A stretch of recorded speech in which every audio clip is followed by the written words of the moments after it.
Hi guys, welcome back to our channel.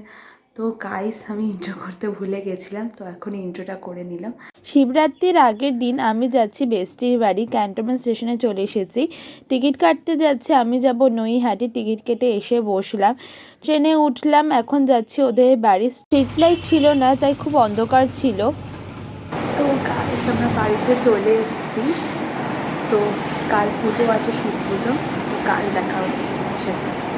তো tata. তো guys, এটা হচ্ছে আমার বেস্টি।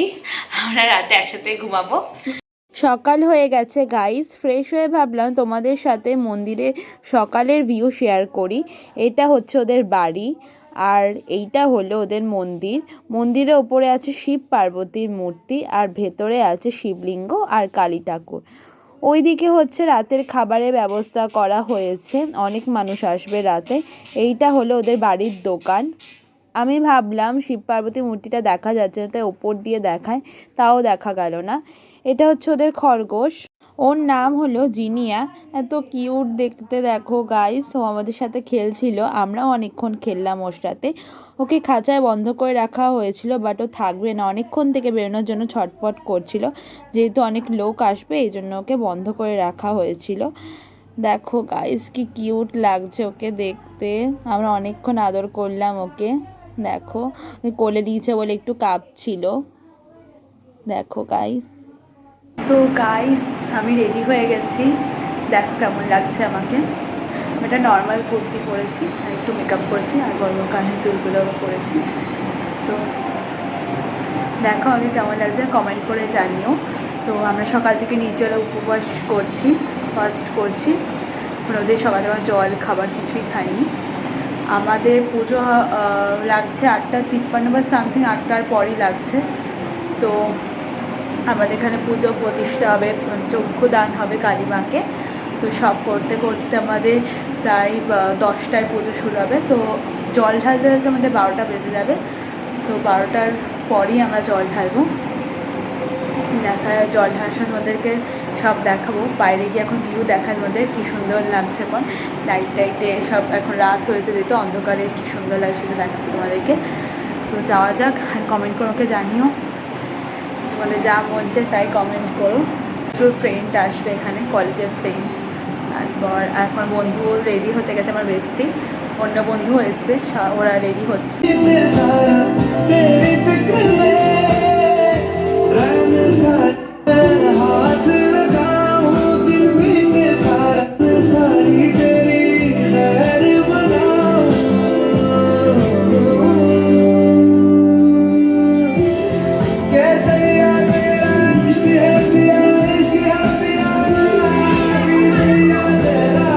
তো গাইস, আমার সব বন্ধুরা চলে এসেছিল, সবাই আমরা অনেকক্ষণ গল্প করলাম।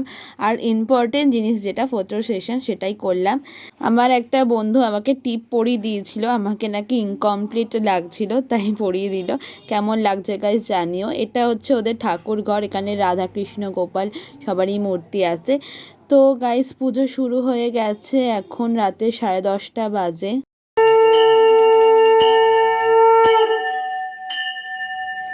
এখন রাত 12টা বাজে, এখনও মায়ের চক্ষুদান হচ্ছে, এরপর শিব পুজো হবে। তো আমরা সবাই বসে পড়েছি পুজো দেখতে। দেখো আমার সব বন্ধুরা। এখন 2:30, মানে 2:30 বাজে। এখন আমাদের চতুর্থ পর্বের জল ঢালা কমপ্লিট হলো।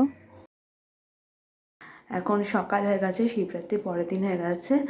তো এখন বেরোবো আমরা। তো আমরা কালকে শিবরাত্রির জন্য আমি একটা আমার বেস্ট ফ্রেন্ডের বাড়ি এসেছিলাম। তো ওদের এখানে বড় শিব মন্দির আছে, নতুন করে প্রতিষ্ঠা হয়েছে আবার, সেই জন্য বড় করে পুজো ছিল, তো ওই জন্যই এসেছিলাম। তো এখন আমি খেয়ে টেয়ে নিয়েছি। তারপর মানে ওদের এখানে পোলাও, আলুর দম, পায়েস, চাটনি, মিষ্টি, পাঁপড় হয়েছিল। কালকে সবাই খেয়ে গেছে, আজকে আমি খেয়েছি, কারণ কালকে অন্য খাওয়া যেত না। তো পুজো টুজো কমপ্লিট, কাল মধ্যে 2:30 হয়ে গেছিলো, 2:30 হয়ে গেছিলো পুজো দিতে দিতে। তো পুরো পুজো কমপ্লিট হয়ে গেছে, 4 প্রহরের পুজো। তো এখন এই জাস্ট উঠলাম, এখন 12টা বাজতে যায়।